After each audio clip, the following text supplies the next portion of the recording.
No price is too high to pay for the privilege of owning yourself. Nietzsche. So, you want a good life?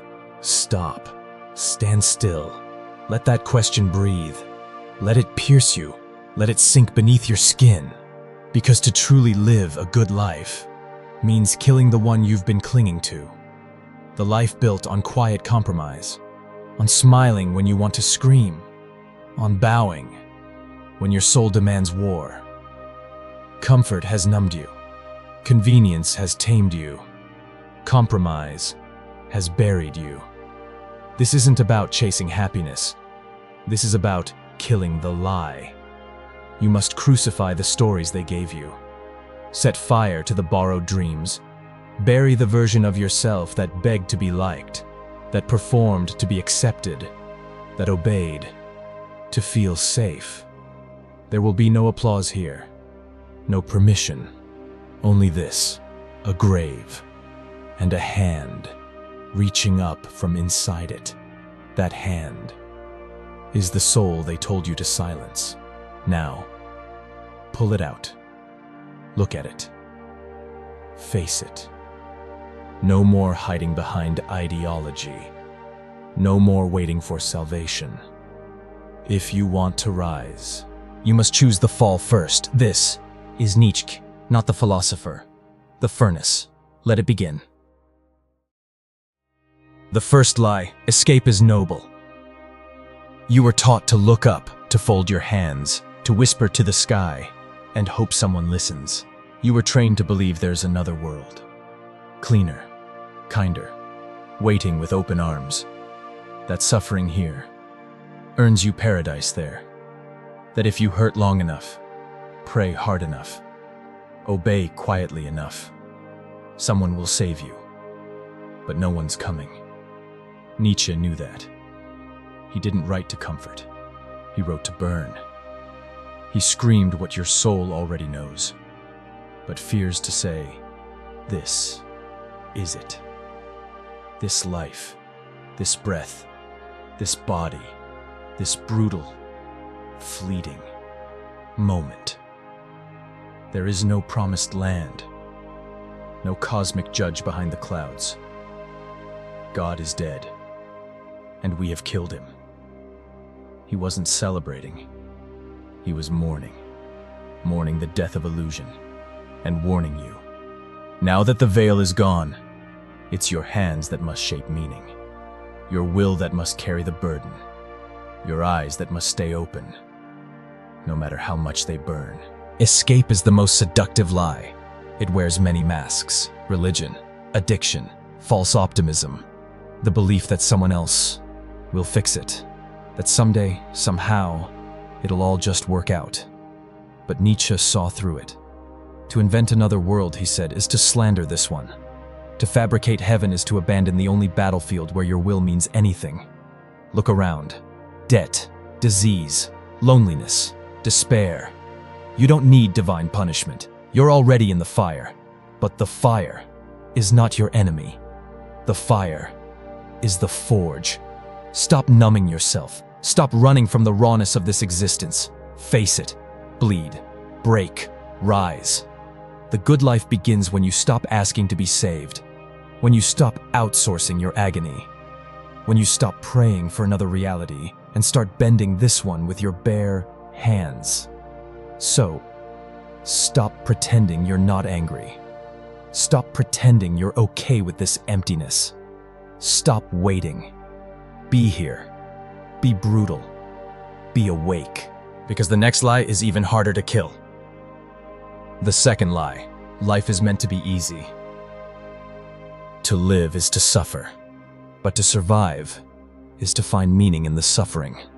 They told you life should be gentle, that if you followed the rules, if you were good, kind, obedient, you would be rewarded. That pain was a mistake. That suffering was a punishment. But they lied. Pain is not the exception.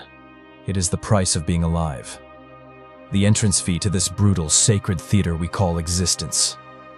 Look at Nietzsche. Sick from youth, blind, vomiting, alone, rejected by the woman he loved, exiled from academia, struck down by madness. And yet, he wrote.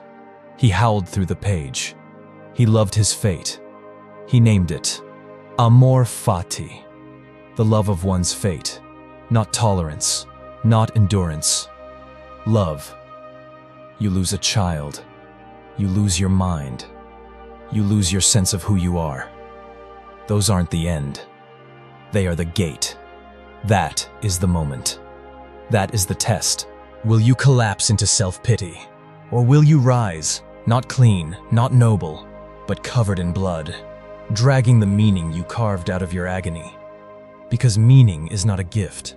It doesn't fall from the sky. You don't find it in books, or sermons, or soft words whispered through tears. You build it. You tear it from the bones of your suffering. You forge it in the fire that tried to consume you. You think a good life means ease? No. A good life means intensity. It means you bleed for something. It means the wound becomes a shrine, not something to hide, but something to kneel before. This is what they don't tell you. Your pain is sacred, but only if you face it, only if you shape it, only if you refuse to waste it. Because comfort rots, ease decays, and those who worship them die long before the body does. So don't wish for peace. Wish for fire. Wish for a suffering so deep, you are forced to become someone worthy of it. Someone unrecognizable, someone real. And when that day comes, when you rise from the ashes of what broke you, you won't ask for happiness. You'll demand purpose. You'll crave meaning like oxygen, not to escape the pain, but to make it holy. And as we press forward, the shadow deepens. The next lie isn't about the world. It's about you. The third lie, fitting in is survival. They told you fitting in was survival. That if you kept your head down, played nice, stayed quiet, you'd be safe. But safe from what? From rejection? From judgment? From being truly seen? You were not born to blend. You were born to burn. The individual has always had to struggle, to keep from being overwhelmed by the tribe. Every time you say yes when your soul screams no, you fracture. Every time you betray your calling to chase approval, you shrink. This isn't theory. This is your life. And it's bleeding out through the cracks of who you pretend to be. You wanted to paint. They handed you a stethoscope. You wanted to write. They handed you spreadsheets. You wanted to scream. They handed you silence. So you complied. You performed. You disappeared. Slowly, politely, obediently. But that ache in your chest, that's your soul mourning its own erasure. You think your desires are selfish? No, they are sacred. They are the compass buried beneath the lies, beneath the fear, beneath the 1,000 little deaths they sold as maturity. To follow your own goals, your true, feral, untamed goals, is not rebellion, it's resurrection. But resurrection isn't painless. You will be misunderstood. You will be mocked. You will be alone. Good. Let it cleanse you. Let it strip away the noise, the masks, the crowd. Because fitting in is not survival. It's slow suicide. They don't need another you. They need you. The raw one. The one who left the tribe, not out of anger, but out of unbearable necessity. The one who would rather walk through fire than rot in applause. So if you want to live, if you want to truly breathe, stop following the script.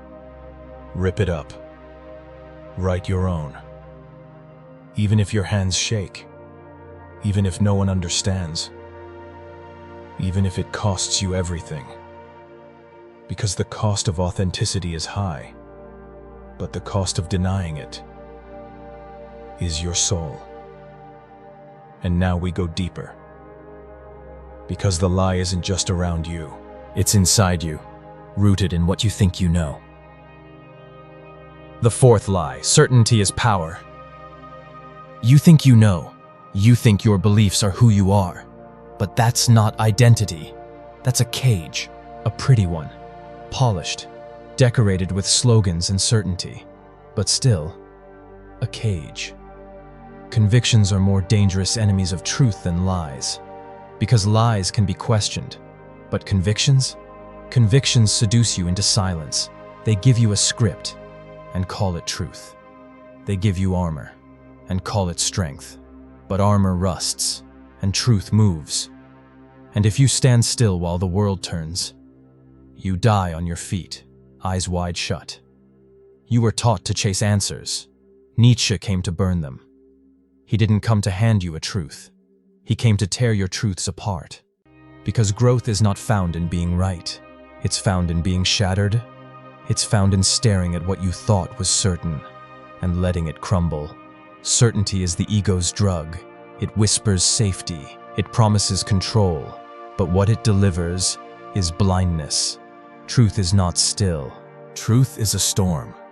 A wild, shifting chaos you must dance with, not dominate. The moment you say, I know, is the moment you stop learning. The moment you stop changing.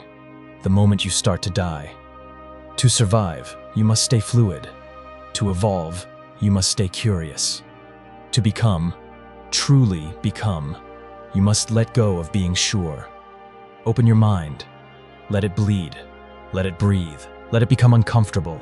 Because a closed mind can never be free. It can only perform freedom, never embody it. You are not here to be right. You are here to be real. And realness demands disintegration. It demands you lose the certainty that once held you together, so something more alive can take its place. So sharpen your mind like a sword, not to cut others, but to cut through yourself, through your beliefs, your dogmas, your inherited ideas, through everything that told you, this is who you are. This is what's true. This is what must never be questioned.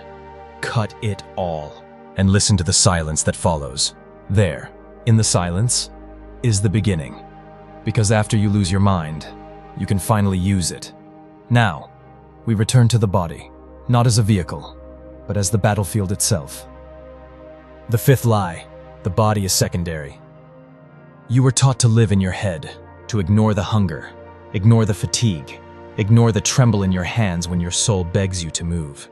You were told the body was base, animal, a cage to transcend. That spirit comes first. That reason must dominate flesh. Another lie. There is more wisdom in your body than in your deepest philosophy. The body is not beneath you. It is not your tool. It is not your burden. It is you, your first truth, your original voice, your battlefield, and your altar. And you've stopped listening to it. You feed it what's easy, not what's needed. You push when it pleads for rest. You rest when it roars for movement. You treat your body like a machine and wonder why you feel dead inside. But Nietzsche knew, your body is not a servant. It is your oracle. It speaks in appetite, in pain, in tension, in fire. And if you refuse to hear it, you lose the most honest compass you'll ever have. The body knows what your philosophies deny. When to fight, when to flee, when to be still, when to howl. You want to change your life? Start with your flesh. Start with your posture. Start with your breath. Start with the food you eat and the sleep you sabotage. Because weakness is not a lack of nutrition. It is the absence of will. You overeat not because you're hungry, but because you're hollow. You avoid movement not because you're tired, but because you've forgotten how to want. The body does not lie. The mind does. The mind will tell you you're fine. As your back caves, your gut bloats, your spirit fades. But your body remembers. It holds your truth in its bones. So worship it, not with vanity, but with reverence, with movement, with discipline, with stillness. Because this body, this vessel, is the only battlefield where your will to power takes form. Without it, your truth dies unborn, and what waits beyond the flesh is the shadow you keep denying, the part you were taught to suppress, but it's coming, it's knocking, it wants out. The sixth lie, you must be good. You were taught to behave, to smile when you're breaking, to apologize for your fire, to neuter your strength until it fits their narrative of good. But good was never meant to free you. It was meant to domesticate you. The great epics of our life come when we gain the courage to rebaptize our evil qualities as our best. They called your anger a flaw, your ambition, arrogance, your sexuality, shame, your defiance, a rebellion, your hunger for more, greed. But these are not sins. They are raw, holy signals. The pulse of a self that refuses to die quietly. You are not a statue meant to sit still. You are not a lamb to be led. You are a force. Wild, chaotic, unapologetic. But they fear that force because they can't control it. So they teach you to amputate it, to dress it up, to hide it under manners and humility and selflessness. But what they call evil is often just unfiltered truth. Rage is not destruction until it is silenced long enough to explode. Lust is not sin until it is caged so tightly it turns into compulsion. Aggression is not violence until it festers in the dark without form, without purpose. You were born with fire, and they taught you to pour water on it. Smile, be quiet, don't offend. But silence is not peace. It's paralysis. Your dark side is not your enemy. It is your edge. The part of you that claws for truth. That will not settle for masks. That will not be tamed for praise. You must reclaim it. You must drag it from the shadows and teach it to speak. Don't amputate, integrate, discipline it, shape it, channel it into creation, into command, into conviction. Because no one rises whole until they've kissed the mouth of their shadow and called it beautiful. There is no light without darkness. There is no power without peril. Only when you own the beast can you lead it. And now, we turn to the thing that tames beasts, the force that slips past logic and speaks in rhythm, the medicine for madness, the fire beneath the scream. The seventh lie, art is for the elite. You were told art is a luxury, a pastime, a decoration for the rich, a reward for those who have time to waste. They lied. Art is not elite. It is primal. It is war. Without music, life would be a mistake. Nietzsche didn't write this as metaphor. He meant it, literally. Without art, the human soul suffocates. Without music, your rage has no rhythm. Without poetry, your grief has no form. Without paint, your silence becomes a prison. Art is not a product. It's a purge. A scream carved in color. A wound set to melody. You're not here to just survive. You're here to feel, to break, to remake yourself again and again. In sound, in shape, in sacred disarray. You think singing in the shower is silly? You think drawing on napkins is childish? That's your cage speaking. That's the voice of your captor, the one who taught you that expression is weakness. But the truth is this: your madness needs a medium. Your sorrow needs a stage. Your joy, if left unspoken, rots into numbness. Without creation, you become mechanical. You fall asleep in your own body. And here's the brutal part. You don't need to be good at it. Art was never about talent. It's about bleeding out what can't be spoken. It's about making the invisible visible. Draw like your life depends on it. Write like it's the only thing keeping you from the edge. Move like the floor is your battlefield. Let the brush, the pen, the note become your rebellion. Because through art, you do not escape reality. You confront it. You transform it. You stare into the void and say, "You will not erase me." Don't just consume art. Devour it. Let it invade your routines. Let it rip holes in your certainty. Let it remind you. You are not just a worker, a role, a function. You are a creature of rhythm, of color, of chaos, of creation. Make it sacred, make it yours. And from that fire, step into what bonds us. Not blood, not duty, but the people who see you and still stay. The eighth lie, love is enough. They told you love would save you, that once you found the one, the void would vanish. That romance alone could carry you through decades of decay, silence, repetition. They lied. Love is not enough. Not the kind they sell, not the butterflies, not the vows, not the feverish desire dressed up as destiny. It is not a lack of love, but a lack of friendship that makes unhappy marriages. Because lust dies.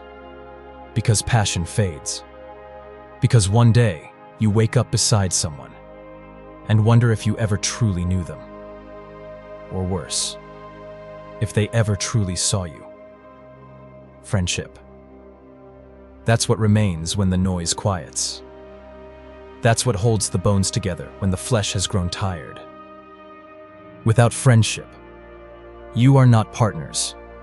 You are just strangers, memorizing each other's habits, performing routines until the grave takes both of you in silence.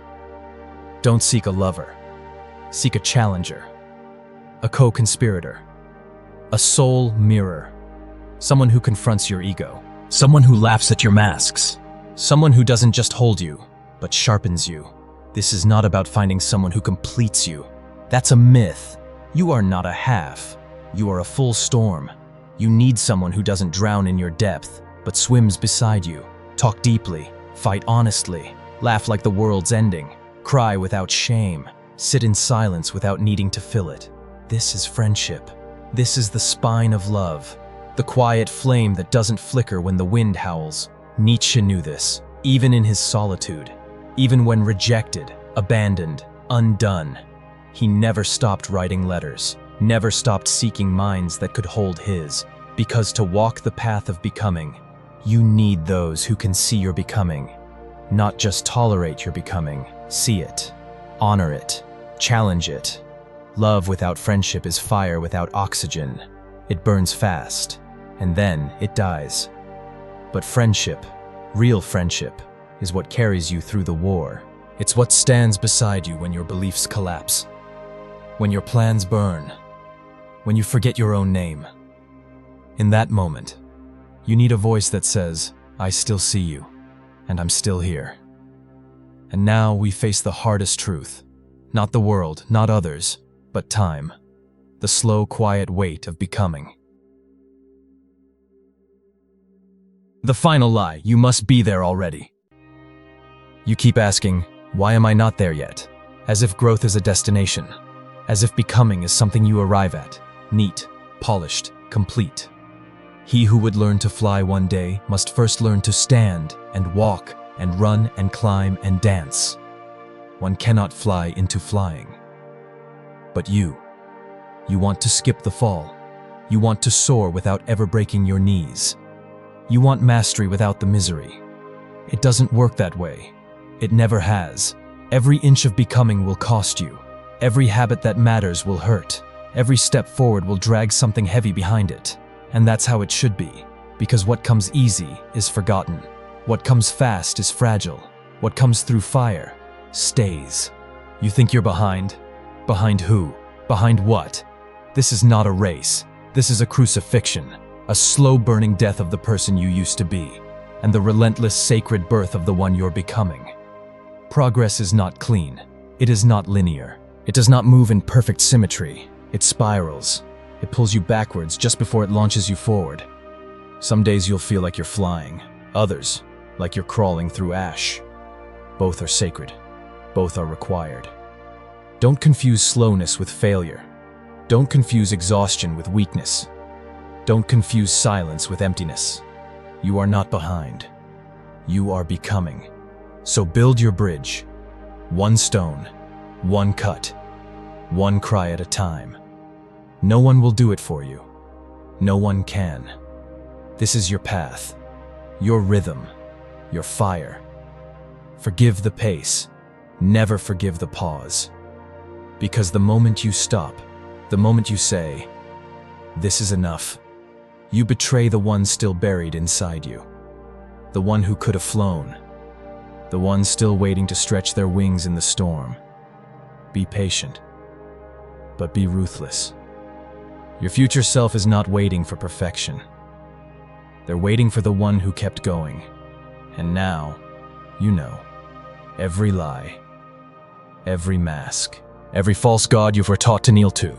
So what will you do with this clarity? Will you rise or return to sleep?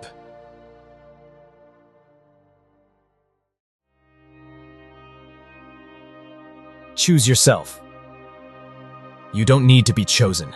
You need to choose yourself. No rescuer is coming. No mentor will crown you. No god will descend to grant you worth. You were never meant to be discovered. You were meant to be built. To live a good life, you must become ruthless with falsehood, savage with comfort, brutal with the illusions you still carry like heirlooms. This is not a lifestyle. This is a crucifixion of ego, of pretense, of every mask you wore to survive. This is a rebirth, a fire that doesn't make you warm. It makes you real.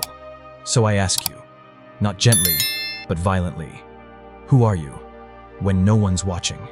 And why haven't you become that yet? What are you waiting for? A sign, a moment, a savior. The moment is this one. The savior is you. If you felt the fire, don't leave without a scar. Comment, "I crucify the lie." Not someday, now. And share this with someone still asleep. Someone still begging for heaven while they ignore the earth beneath their feet. Let them wake, or let them burn. Because no one escapes the fire. But some choose to walk through it.